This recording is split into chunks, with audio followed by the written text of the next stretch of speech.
Video ini adalah pembabaran salah satu pusaka yang sudah menjadi milik salah satu pelanggan kami, yakni Bapak Adri dari Bandung, Jawa Barat.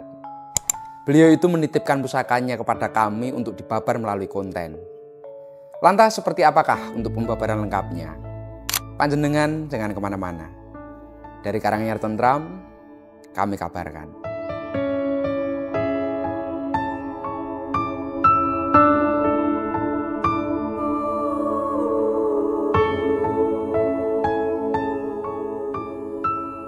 Pusaka dengan busana ladrang dari bahan kayunya itu trembalu lawasan.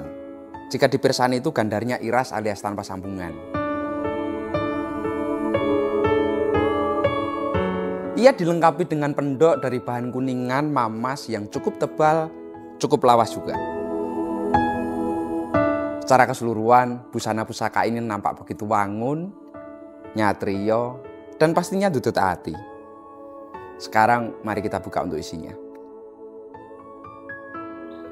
Sebentar, sebelum kita buka, sudah terlihat satu keistimewaannya, yakni pada wuwungan gonjonya. Ternyata terdapat sisa-sisa relief kinatah emas. Tentu ini jadi salah satu tanda tersendiri bahwa pusaka ini dulunya itu pernah dimiliki oleh orang yang cukup terpandang pada masanya. Sekarang kita buka untuk keseluruhannya.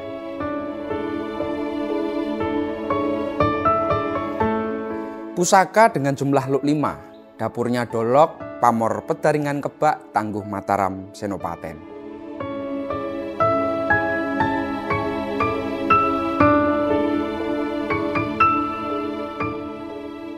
Pusaka-pusaka Senopaten itu memang tampak sekali aura wengitnya.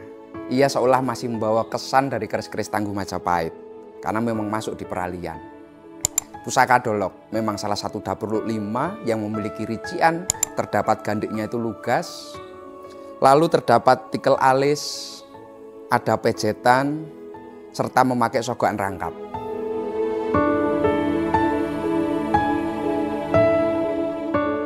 Kata dolok itu berasal dari bahasa Jawa, menggambarkan sesuatu yang berat, yang tebal, dan yang mantap. Bukan sekedar beban fisik, tapi juga beratnya makna, tebalnya tekad, dan mantapnya sebuah laku.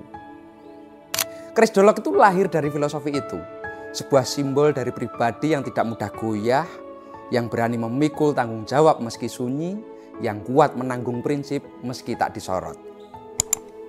Dolok bukan sekedar berat, melainkan berakar. Ia tidak melayang dalam angin pujian, tapi menjejak dalam tanah kejujuran. Dalam budaya Jawa, dolok itu sering menggambarkan seseorang yang kukuh dalam pendiriannya. Tidak tergesa dalam bicara, tidak ringan dalam keputusan. Orang yang dolok itu tidak mencari perhatian, tapi saat ia berbicara, maknanya begitu dalam dan tidak tergantikan.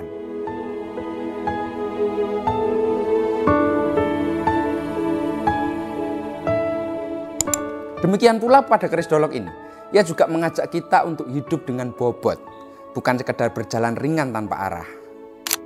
Untuk memilih jalan yang mungkin sunyi tapi benar, untuk menjadi pribadi yang mantap, jujur, dan setia pada laku. Dan pada pusaka dolok ini tergurat pamor Pedaringan Kebak yang begitu pandes dan nampak begitu kokoh. Bisa panjenengan pirsani. Dalam bahasa esoterisnya, pamor Pedaringan Kebak itu bisa menjadi sebuah doa dan harapan agar si pemilik keris ini senantiasa dipenuhi dengan rezeki, keberkahan, dan kecukupan untuk perjalanan hidupnya. Jika melihat dengan tangguhnya, pusaka dari era Mataram Senopaten ini menjadi salah satu warisan yang memang tak hanya dalam bentuk fisik, tapi juga warisan sesuatu yang mempunyai nilai. Nilai tentang keteguhan dalam berpijak, ketajaman dalam membaca zaman, dan ketulusan dalam menjaga marwah tanah leluhur kita. Di masa ketika kerajaan itu masih dibangun dengan laku, bukan sekedar bangunan, keris seperti ini tuh hadir bukan sebagai senjata semata, tetapi sebagai penyaksi perjalanan batin seorang pemimpin. Ia menemani dalam kesunyian, ikut dalam musyawarah, bahkan menyimpan doa-doa sunyi yang tak pernah terucap.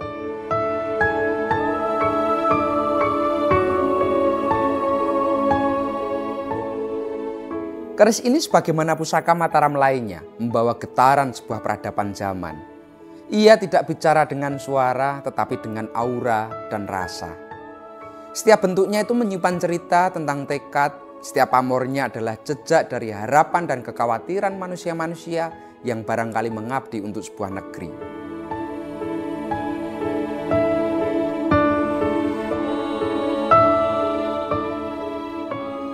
Dan kini, ketika zaman telah berganti rupa, pusaka ini tetap setia untuk menjaga nilainya. Ia mengajarkan bahwa kekuasaan sejati bukan soal tampuk atau tahta, melainkan kemampuan untuk menjaga keseimbangan antara kuasa dan welas asih, antara berani dan mawas diri. Matur nuwun dan salam tutut ati.